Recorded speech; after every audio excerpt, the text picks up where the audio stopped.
I would like to say a few words and something which has the title, What the Past is For. What the past is for.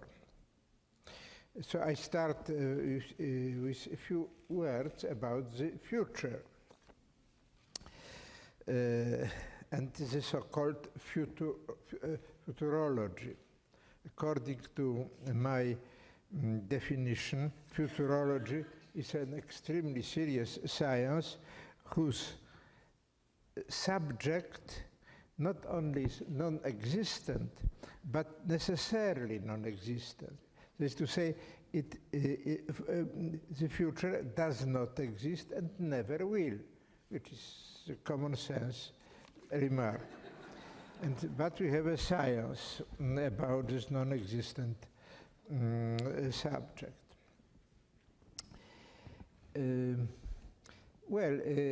Perhaps we would not find this worrying if we did not immediately bring to our attention an analogous but much more terrifying insight, namely that the past doesn't exist either.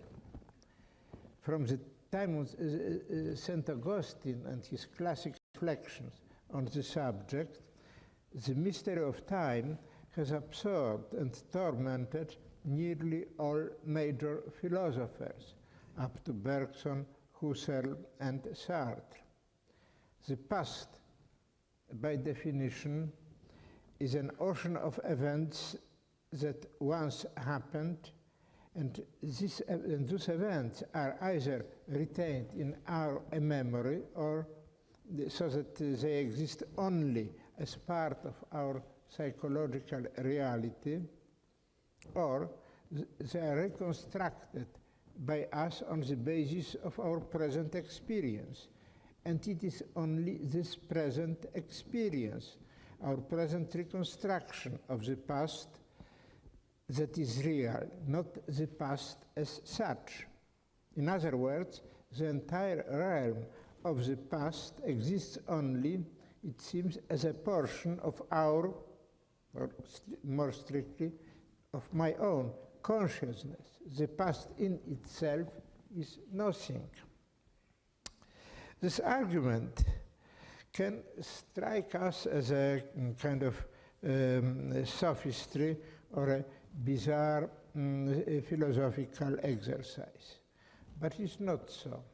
It's not sophistry. It is serious. However, we can also look at the question from another angle.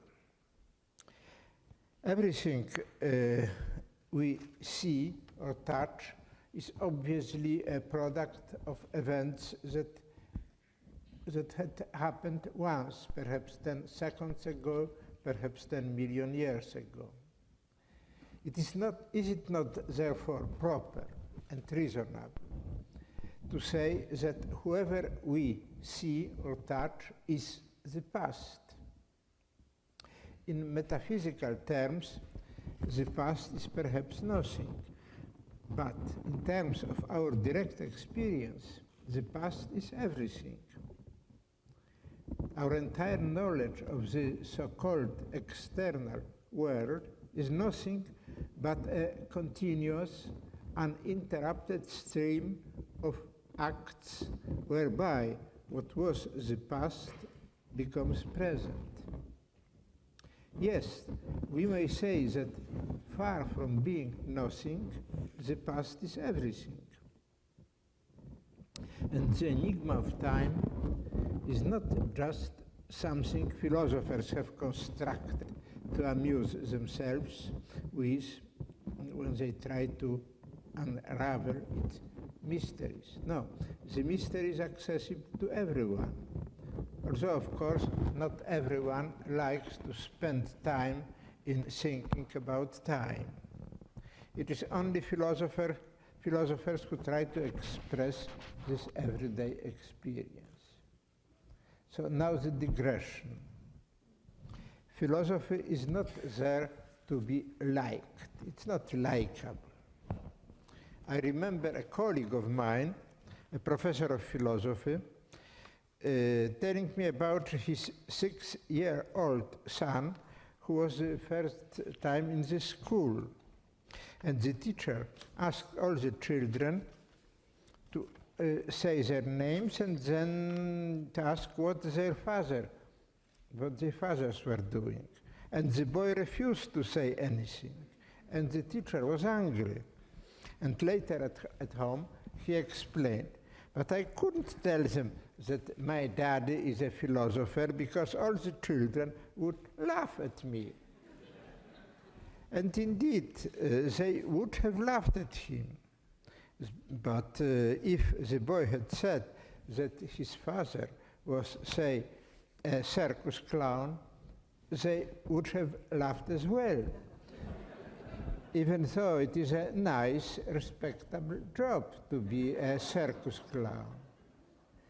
Moreover, they would have laughed if the boy had said that his daddy was a garbage collector, even though the profession of garbage collector is not only respectable, but is one of the most important in today's world. Without garbage collectors, we would not survive for long. And so, in matters of philosophy, let us not rely on the opinions of those kids. One might add that the profession of a philosopher has a significant affinity with the two professions I've just mentioned, that of a circus clown and that of a garbage collector. But this was a digression. Let's go back to the problem of the past. So, our direct experience may be plausibly interpreted as a form of contact with the past. But we can also speak of knowledge of the past in a more specific sense, namely our knowledge of human history. And we may ask what this kind of knowledge of the past is for. In the tradition of the Enlightenment, we sometimes find a kind of scorn or disrespect for historical knowledge, either because history, more often than not, is an infinite display of human stupidity and cruelty, or because nothing profitable can be learned from what mankind was up to earlier, or else because history is not a science. It is indeed arguable that we cannot use historical knowledge to help in our present work. It's not a technical help we can expect from it. It may be true that whatever people know about, say, military exploits of Alexander the Great or Hannibal would not be of much use in improving the skills of today's generals, and that knowledge, say, of the political intrigues at the French royal court in the 17th century would not be of much help to contemporary politicians. However, the limited technical support to be gained from an acquaintance with the historical events is not a good reason for concluding that, therefore, historical knowledge is irrelevant to our life. We are, of course, the cultural, though not necessarily physical, heirs of Alexander the Great, Hannibal, and French monarchs.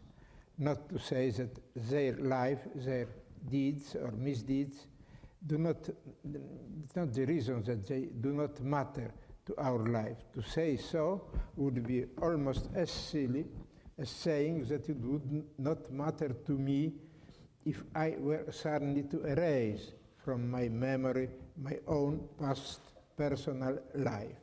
just because, obviously, I live in the present, not in the past. The history of past generations is our history, and we need to know it in order to be aware of our identity.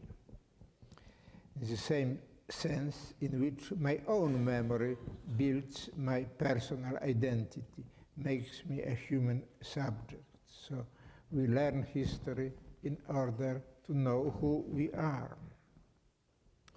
From the assumption that history is not a science, but rather an art, it does not follow, of course, that it is not interesting or unworthy of being cultivated. Obviously not. Not so. But it is a trivial point. But saying that history is not a science may suggest that unlike the natural sciences, it simply does not try to establish general laws, but is concerned only with particular events, unique and unrepeatable. This question has been discussed since the 19th century. It resulted in the well-known distinction made by Rickert between nomothetic and ideographic disciplines, between disciplines in which laws are discovered and disciplines which are just concerned with the narration of singular occurrences. In fact, yes, there is no such thing as the laws of history in the sense of true and justifiable statements that would tell us in what certain well-defined conditions some certain well-defined phenomena necessarily, invariably occur. The belief in laws of history was a Hegelian or Marxian delusion. Human history is a collection of unpredictable accidents, and each of us can easily cite any number of instances where an event that was clearly decisive in shaping the history of mankind for subsequent decades or centuries could have gone in different way than it did. There was no necessary in its happening or in its result. The phrase, the loss of history, has also been used to describe tendencies or trends that are bound to prevail in the near future. This use was particularly frequent in Marxist doctrine, and its ideological meaning was that future events could be foreseen on the allegedly scientific basis. Alas, all the predictions made by Marx or later by later Marxists, all of them were demonstrably false. Social development went in an entirely different direction. The middle classes, instead of gradually shrinking and disappearing, as the Marxist prophecy would have it, grew and grew. The market, far from being an obstacle to technological progress, as Marxists claimed, proved to be its more powerful stimulus. The relative and absolute pauperization of the working class failed to occur. The falling rate of profit, which was supposed to be the cause of the collapse of capitalism, proved a vain hope. The proletarian revolution, it is revolution resulting from the conflict between industrial workers and capitalism, this revolution never happened.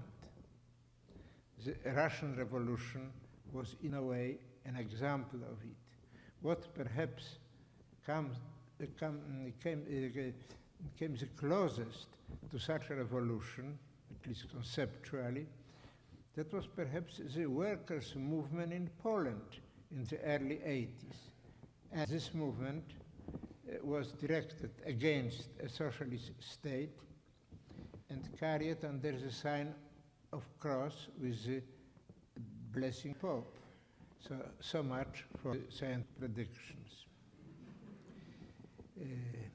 One may say that in general, futurology, so-called, is not a healthy state, and this for a number of reasons. But there is another important way in which the nihilistic approach to history is expressed today. This is the post-Nietzschean phase, also known as postmodernism. And it says, there are no facts, only interpretations. This is, in one sense, it is trivially true, and in another sense, it is absurd and dangerous. It is trivially true that any description of a fact, even the simplest, involves the entire history of human culture. When I say, for instance, this morning, on the October 29th, 2003, I ate yogurt for breakfast. My words encompass the entire history of the European calendar with all its arbitrariness.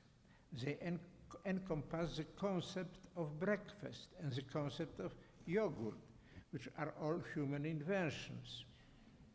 The language I use is a product of human history, and in this sense, whenever we use it, we interpret the world. For the world never shows itself to us, so to say, directly, so to say, stripped and naked in its purity. We always perceive it mediated by our culture, our history, our language. But this saying that there are no facts, only interpretations, has another and dangerous meaning. Since historical knowledge is supposed to consist in the description of facts, of things that really happened, the idea that there are no facts in the normal sense implies that interpretations do not depend on facts, but the other way around. The facts are produced by interpretations. Let us suppose that I stole a bottle of wine from a shop. The saying, Mr. K stole a bottle of wine, would be an interpretation which generates the fact. The fact in itself does not exist. Consequently, phrases like, Mr. K is guilty of stealing a bottle of wine, or Mr. K should be punished for his crime, have no meaning in relation to a fact. They are just part of the interpretation. In other words, the concept of moral judgment, and therefore also the concept of good and evil, are empty. They do not refer to an empirical reality, but only to our way of judging reality, judging according to an a priori conceptual framework. The doctrine that there are no facts, only interpretations, in fact abolishes the idea of human responsibility and moral judgments. Moreover, in effect, it considers any myth, any legend or fable just as valid in terms of knowledge as any fact that we have verified as being verified as such according to the standards of historical inquiry. In epistemological terms, any mythical theory is just as good as any historically established fact. The story of Hercules fighting against the Hydra is not worse, no less true in historical terms than the history of Napoleon being defeated at Waterloo. There are no valid rules for establishing truth. Consequently, there is no such thing as truth. And there is no need to elaborate on the disastrous cultural effect of such a theory. Now, the upshot of my remarks is, in fact, banal. Also, the legacy of myth is certainly an important and fertile source in human culture. We must defend and support simply traditional research methods elaborated over centuries, and establish the factual course of history and separate it from fantasies, however nourishing those fantasies might be. The doctrine that there are no facts, only interpretations, should be rejected as obscurantist. And we must